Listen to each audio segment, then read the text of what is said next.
Hello नमस्कार साथियों, knowledge 24/7 में आप सभी का स्वागत है और मैं हूं ब्रजभूषण मिश्रा और मैं आपको पढ़ाऊंगा करंट अफेयर्स। तो हर अल्टरनेट डेज में आपके लिए मैं करंट अफेयर लेके आऊंगा आपको इस चैनल पे।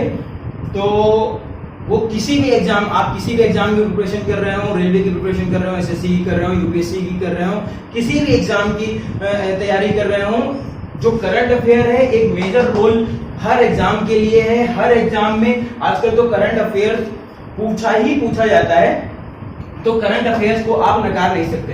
तो मैं आपको हर अल्टरनेट डेज में करंट अफेयर लेके आऊंगा, ठीक है। तो आज मैं टाइम वेस्ट ना करते हुए स्टार्ट करता हूं करंट अफेयर और स्टार्ट करता हूं।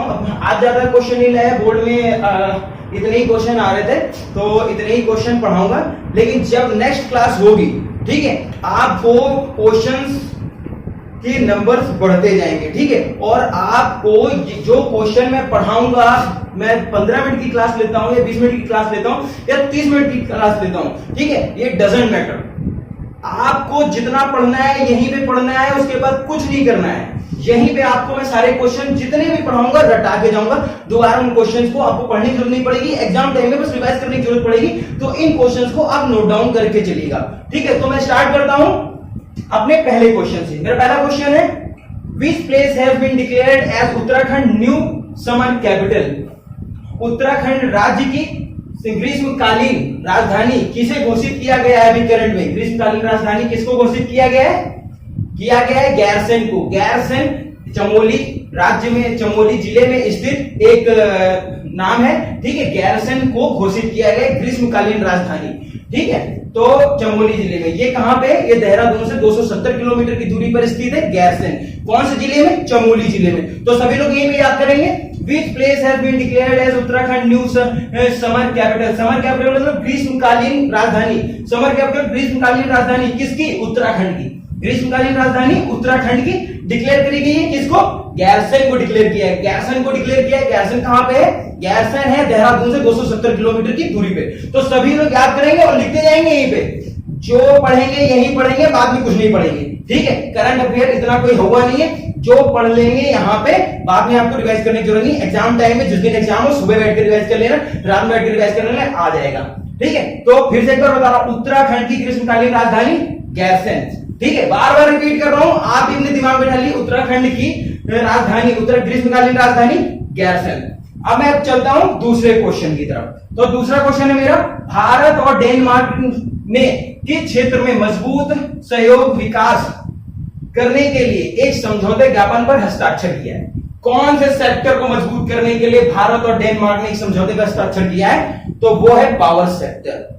कौन सा सेक्टर है? वो है पावर सेक्टर, ठीक है। पावर सेक्टर के लिए तो भारत की तरफ से किसने साइन किए? संजीव सहाय ने साइन किए। संजीव नंदन सहाय ने साइन किए। भारत की तरफ से संजीव नंदन सहाय ने साइन किए और डेनमार्क की तरफ से साइन किए फ्रेडी स्वेन ने। डेनमार्क की तरफ से किसने साइन किए? फ्रेडी स्वेन ने। संजीव नंदन सहाय कौन है? संजीव नंदन सहाय है, सचिव है ऊर्जा मंत्रालय भारत के। ऊर्जा मंत्रालय के सचिव है संजीव नंदन सहाय। और फ्रेडी स्वेन कौन है? फ्रेडी स्वेन है भारत में डेनमार्क के राजदूत। भारत में डेनमार्क के राजदूत, ठीक है। कौन है? फ्रेडी स्वेन, ठीक है। तो सभी को यहीं पे याद होना चाहिए। तो कौन है? फिर एक बार रिपीट कर रहा हूं, सचिव कौन है? भारत और डेनमार्क। फिर से क्वेश्चन एक बार रिवाइज कर रहा हूं, सभी लोग याद करिए, लिखिए इसको। अगर क्वेश्चन यहाँ पे समझ में नहीं आ रहा है, मैं बोल रहा हूं, 2 बार बोलूंगा, 10 बार बोलूंगा, लिखिए। भारत और डेनमार्क ने किस क्षेत्र में मजबूत सहयोग विकसित करने के लिए एक समझौते ज्ञापन पर हस्ताक्षर किया है? किस क्षेत्र को? Power sector. किस क्षेत्र को? Power sector. पावर सेक्टर के लिए किया गया है समझौता, ठीक है। किसने? भारत और डेनमार्क ने साइन किया है। भारत की तरफ से किया है संजीव नंदन सहाय ने और डेनमार्क की तरफ से किया है फ्रेडी स्वेन ने। तो संजीव नंदन सहाय कौन है? संजीव नंदन सहाय सचिव है ऊर्जा मंत्रालय भारत के, और जो फ्रेडी स्वेन है वो भारत में डेनमार्क के राजदूत हैं। तो अब मैं चलता हूं तीसरे प्रश्न की तरफ। केंद्र सरकार ने फाइनेंशियल ईयर 2020-2021 के तहत किस योजना के लिए 1,01,500 करोड़ रुपए आवंटित किए हैं? किस योजना के तहत 1,01,500 करोड़ रुपए आवंटित किए हैं? तो यह है मनरेगा। मनरेगा से आप सबको वाकिफ होगा। मनरेगा क्या है? मनरेगा है Mahatma Gandhi national rural employment, एक योजना है जो कब आई थी? 2006 में आई थी जब कांग्रेस की गवर्नमेंट थी। ठीक है, तो इसके तहत रूरल एरियाज में मतलब ग्रामीण क्षेत्रों में रोजगार देने का एक प्रावधान है। तो इसके तहत अभी केंद्र सरकार ने 1,01,500 रुपए करोड़ आवंटित किया है। सभी को समझ में आ रहा है? लिखते चलिए मेरे साथी, लिखते चलिए। ठीक है, साथियों परेशान होते हैं, करंट अफेयर्स यहां से तैयार होगी, इसी चैनल से तैयार होगी, आपको परेशान होने की जरूरत नहीं है। सारे एग्जाम आप क्रैक करेंगे। करंट अफेयर्स में कोई क्वेश्चन छूट जाए, चैनल ब्लॉक मार देना, कुछ भी कर देना। ठीक है, मेरी गारंटी, करंट अफेयर में कोई क्वेश्चन नहीं छूटने वाला। तो देखिए, अब मैं चलता हूं फोर्थ क्वेश्चन की तरफ। Defence development institute of advance technology Pune द्वारा किस कीटाणुनाशक स्प्रे का निर्माण किया गया? Defence institute of advance technology Pune, याद करिए, defence institute of advance technology Pune ने कीटाणुनाशक जिसका नाम है अनन्या, जिसका नाम है अनन्या, वो एक नैनो बेस टेक्नोलॉजी पे बना हुआ है। ठीक है, उसका इस्तेमाल किया गया है कोविड-19 से बचाव हेतु। ठीक है, किसने किया है? Defence development institute of advance technology Pune ने किया है। ठीक है, क्या नाम है उसका? अनन्या नाम है। अनन्या नाम का एक कीटाणुनाशक का निर्माण किया गया है। ठीक है, तो ये समझ में आ गया आपको। अब मैं चलता हूं पांचवें प्रश्न की तरफ। तो मेरा पांचवा प्रश्न है, सरकार ने BS4 वाहनों के लिए रजिस्ट्रेशन के विवरण वाले स्टिकर के शीर्ष पर किस रंग की पट्टी को अनिवार्य किया गया है? सरकार ने BS6, ठीक है, तो BS4 है, BS5 है और BS6, तो वाहनों के लिए रजिस्ट्रेशन के विवरण वाले स्टिकर के शीर्ष पर किस रंग की पट्टी को अनिवार्य किया है? तो किस पट्टी के रंग को अनिवार्य किया है? ग्रीन कलर की, हरे रंग की। ठीक है, ये काम करेगा कौन?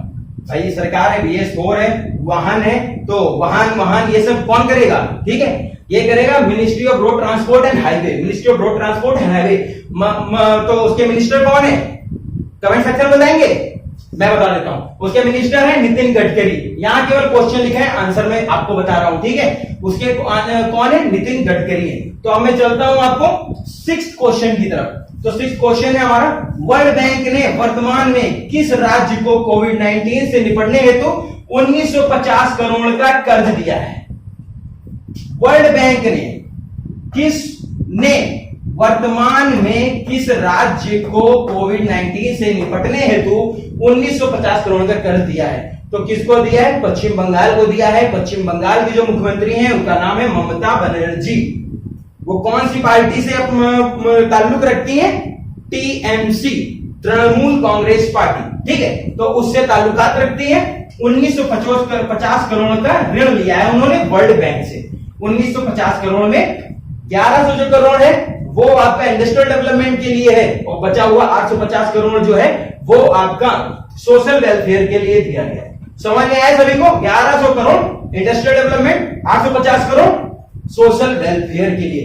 कौन सी सरकार ने लिया है? वर्ल्ड बैंक से पश्चिम बंगाल सरकार ने लिया। पश्चिम बंगाल की मुख्यमंत्री ममता बनर्जी। सभी को यहीं पे याद कर लेना है। तो अब मैं चलता हूं अपने 7वें प्रश्न की तरफ। तो असम गवर्नमेंट ने किस एथलीट का नाम खेल रत्न के लिए खेल मंत्रालय को भेजा है? असम गवर्नमेंट ने किस एथलीट का नाम खेल रत्न के लिए खेल मंत्रालय को भेजा है? तो किसका नाम भेजा है? हिमा दास।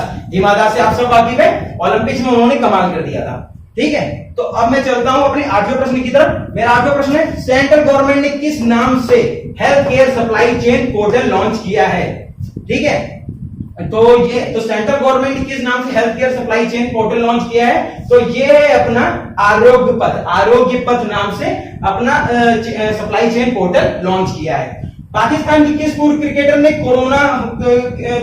को कोरोना हो गया है? ठीक है, ये हो गया है शाहिद अफरीदी को। ये पहले ऐसे क्रिकेटर हैं जिनको कोरोना हो गया है। ठीक है, तो पाकिस्तान के किस पूर्व क्रिकेटर को कोरोना हो गया है? वो है शाहिद अफरीदी। नासा ने पहली बार किस महिला को स्पेस फ्लाइट प्रोग्राम का प्रमुख अपॉइंट किया है? ठीक है, नासा ने पहली बार किस महिला को, ठीक है, किस महिला को पहली बार स्पेस फ्लाइट प्रोग्राम का प्रमुख अपॉइंट किया है, मतलब नियुक्त किया है। अपॉइंट किया मतलब नियुक्त किया है। तो वो है कैथी ल्यूडरमस। वो 1992 से नासा से जुड़ी हुई है, नासा परिवार से जुड़ी हुई है। तो क्या नाम है उनका? कैथी ल्यूडरमस कौन है? नासा की पहली महिला है जो कि स्पेस फ्लाइट प्रोग्राम की प्रमुख बनी है। ठीक है, स्पेस फ्लाइट प्रोग्राम, ये देखिए स्पेस फ्लाइट प्रोग्राम की प्रमुख बनी है। ठीक है, किस राज्य ने बाल श्रमिक विद्या योजना शुरू की है? ठीक है, किस राज्य ने बाल श्रमिक विद्या योजना शुरू की है? तो वो राज्य उत्तर प्रदेश। उत्तर प्रदेश के मुख्यमंत्री हैं श्री योगी आदित्यनाथ। ठीक है, मुख्यमंत्री योगी आदित्यनाथ। इस पहल योजना के तहत श्रमिकों के बच्चों को कुछ फाइनेंशियल मदद करी जाएगी, फाइनेंशियल हेल्प करी जाएगी। ठीक है, जिसमें से 8, 9 और 10 के बच्चों को 6,000 रुपए देने का अभी प्रावधान है। ठीक, तो अब हम चलते हैं अपने 12वें प्रश्न की तरफ। 12वां प्रश्न है हमारा, आदिवासी छात्रावासों के ISO सर्टिफिकेट पाने वाला पहला राज्य कौन बना? आदिवासी छात्रावासों सभी को पता होगा, हॉस्टल। ठीक है, के लिए ISO सर्टिफिकेट पाने वाला पहला राज्य कौन सा बना? पहला राज्य बना उड़ीसा।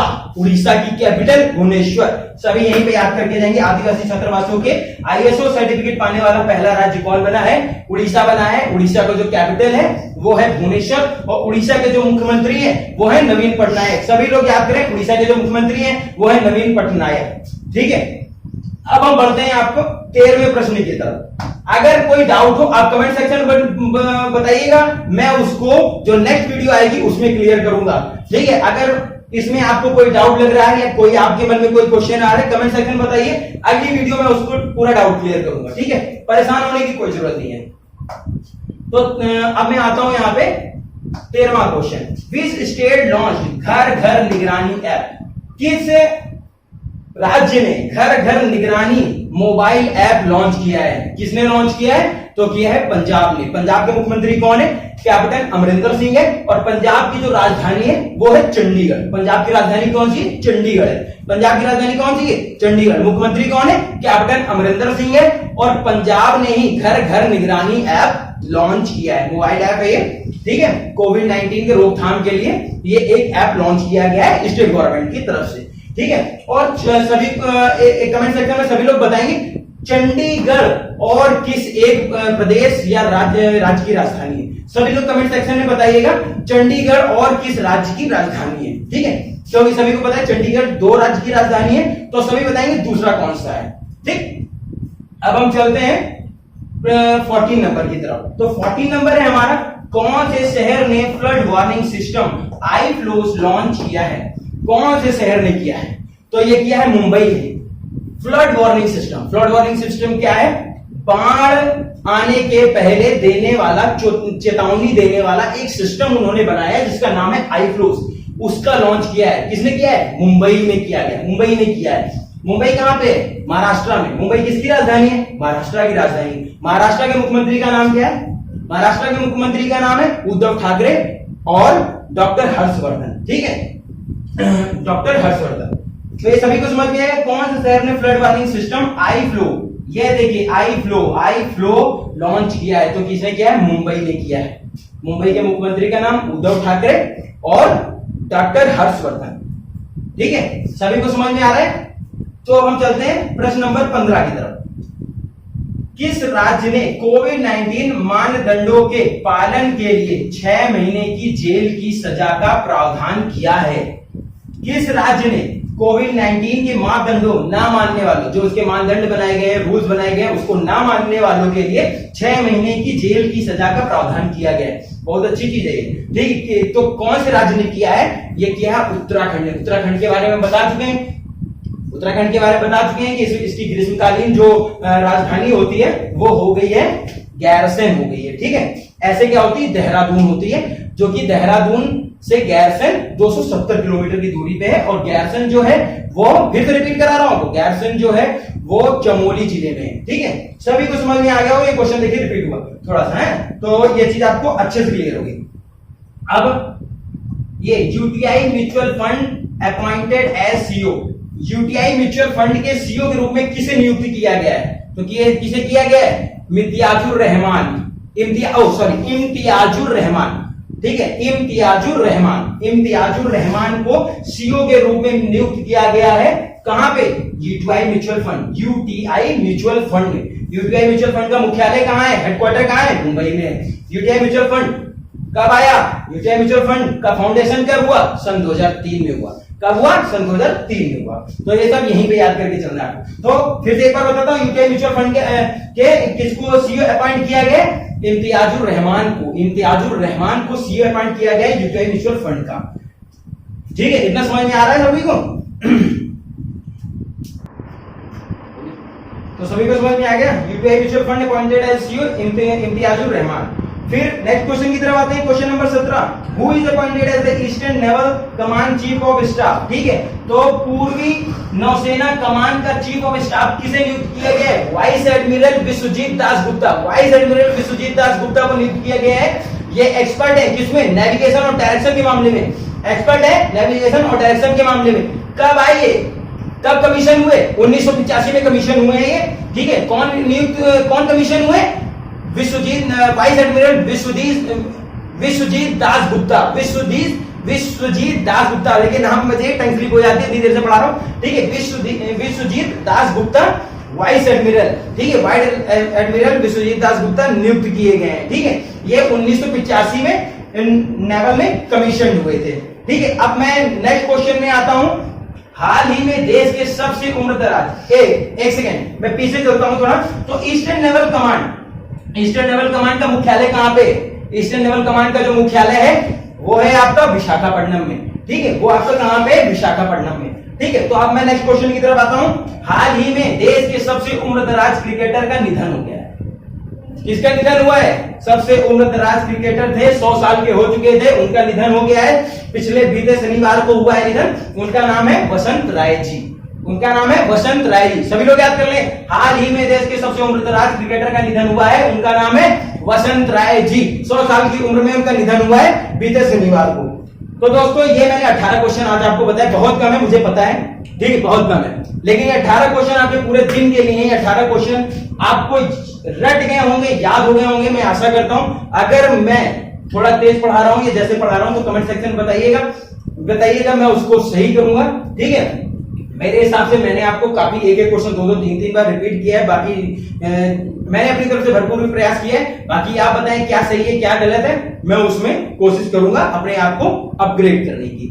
ठीक है, तो चलता हूं, फिर मिलता हूं आपको नेक्स्ट क्लास में। तब तक के लिए अगर अभी तक आपने मेरे चैनल को सब्सक्राइब नहीं किया है तो नॉलेज 24x7 को सब्सक्राइब कर लें। अगर वीडियो अच्छी लगी हो, थोड़ी सी भी अच्छी लगी हो तो लाइक कर लें। ठीक है, और अगर ज्यादा अच्छी लगी तो इसको अपने दोस्तों के साथ शेयर भी करें। ठीक है, तो मिलता हूं आपको नेक्स्ट क्लास में। तब तक के लिए नमस्कार, बाय बाय, जय हिंद, जय भारत।